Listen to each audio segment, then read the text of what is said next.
बिस्मिल्लाहिर्रहमानिर्रहीम। अस्सलाम वालेकुम। Welcome to educational cycle. आज की जो हमारी वीडियो है इसमें हम रेगुलर और इरेगुलर जो वर्ब्स हैं उनके बारे में पढ़ेंगे।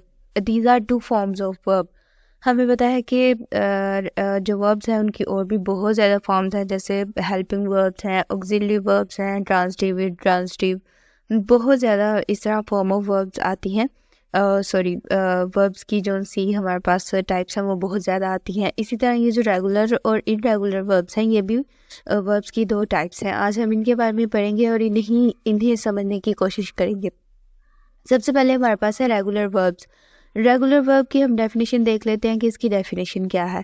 अ verb whose past tense and past participle are formed by adding ED और डी। अब जो फॉर्म ऑफ वर्ब होती है हमें वो ज़ाहिर है उसका हम यूज़ करते हैं अपने सेंटेंसेस में, अपने टेंसेस में हम बहुत ज़्यादा उनका यूज़ करते हैं, तो हमें उन्हें याद करनी भी पड़ती हैं। लेकिन ऑलमोस्ट आई थिंक 100 में से 90% ऐसी होती हैं जो कि सिर्फ हमारे पास हमें डी या ई डी का एडिशन करना पड़ता है और वो हमारे पास जो सी पास्ट है या पास्ट पार्टिसिपल है वो हमारा तैयार हो जाता है। फॉर्म ऑफ वर्ब हमारे पास तीन होती है ना, तीन होती हैं। पहली हमारे पास प्रेजेंट होती है, फिर आगे हमारे पास पास्ट, और थर्ड वाली हमारे पास पास्ट पार्टिसिपल होती है।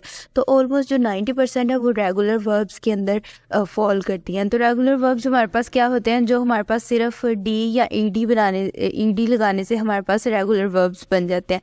हम इसकी एग्जांपल देख लेते हैं ताकि हमें समझ आ जाए। जैसे वर्क, वर्क है हमारे पास, अगर हम इसके आगे ई डी लगा देंगे तो हमारे पास हमारा पास्ट टेंस भी बन जाएगा और हमारे पास पास्ट पार्टिसिपल भी बन जाएगा, मतलब फॉर्म ऑफ वर्ब जो है हमारे पास वो बन जाएंगी।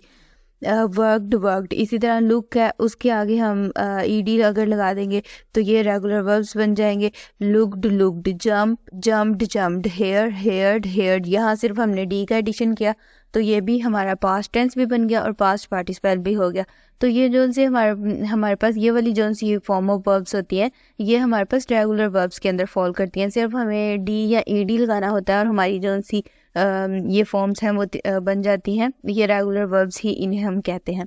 आगे अगर हम इरेगुलर वर्ब्स की बात करें, a verb whose past participle are formed in different ways. अब ऐसा वर्ब जिसके जो से हमारे पास्ट पार्टिसिपल होते हैं वो डिफरेंट वेज में बनाते हैं, मतलब ये जो सी फॉर्म ऑफ वर्ब्स होते हैं ये हमें याद करनी पड़ती हैं। ये जो इरेगुलर वर्ब्स होते हैं ये बनाने के लिए हमें अपनी जो फॉर्म ऑफ वर्ब्स हैं उन्हें याद करना पड़ता है, क्योंकि यहाँ हम डी या ई डी के एडिशन से हमारी जो फॉर्म्स हैं वो नहीं बन सकती, तो हमें यहाँ ये याद करनी पड़ती हैं। जैसे कट है तो अब इसकी डिफरेंट कैटेगरीज होती है। जैसे एग्जांपल्स में सबसे पहले कट है, अब इसकी जो अगली दोनों फॉर्म्स हैं वो भी कट और कट ही है, लेकिन इसकी अब कुछ ऐसी भी कैटेगरीज होती हैं जिसमें तीनों फॉर्म्स डिफरेंट होती हैं।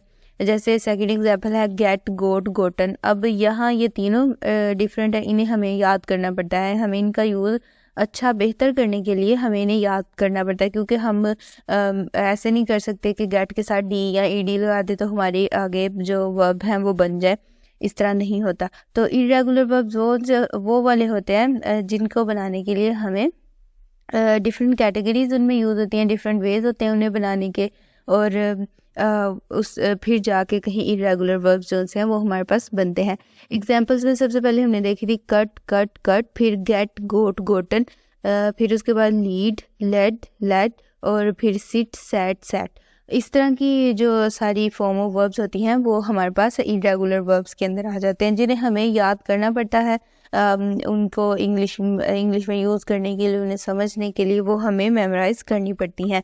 लेकिन जो हमारे पास रेगुलर वर्ब्स होते हैं वो ऑलमोस्ट ऐसे होते हैं कि उन्हें हमें जो उनसे हमारे ऑलमोस्ट जो फॉर्म ऑफ वर्ब्स होती हैं 90% वो रेगुलर वर्ब्स के अंदर ही फॉल करती हैं। तो हमें सिर्फ डी या ई डी का एडिशन करना होता है और हमारे वो रेगुलर वर्ब्स जो से हैं या फॉर्म ऑफ वर्ब्स जो से होती हैं वो हमें वो हमारी हम बना लेते हैं या हमें इजीली याद भी रह जाती है। लेकिन जो इरेगुलर वर्ब्स होते हैं ये हमें याद करने पड़ते हैं, क्योंकि इसमें ये फॉर्म ऑफ वर्ब्स जो सी होती हैं वो बिल्कुल डिफरेंट होती हैं, तो इन्हें हमें याद करना पड़ता है अपनी इंग्लिश में यूज़ करने के लिए, उसे समझने के लिए, अंडरस्टैंड करने के लिए।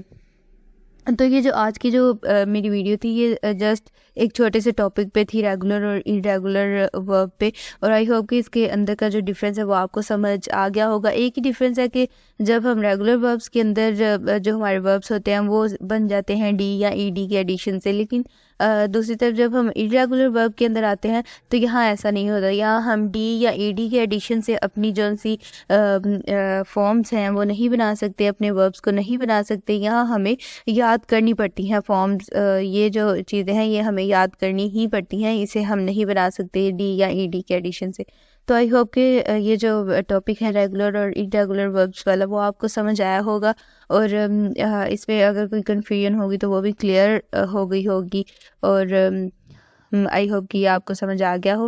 और अगर आपको समझ आ गया हो तो प्लीज़ मेरी वीडियो को ज़्यादा से ज़्यादा शेयर करें, कमेंट्स करें और चैनल को सब्सक्राइब करें। Thank you.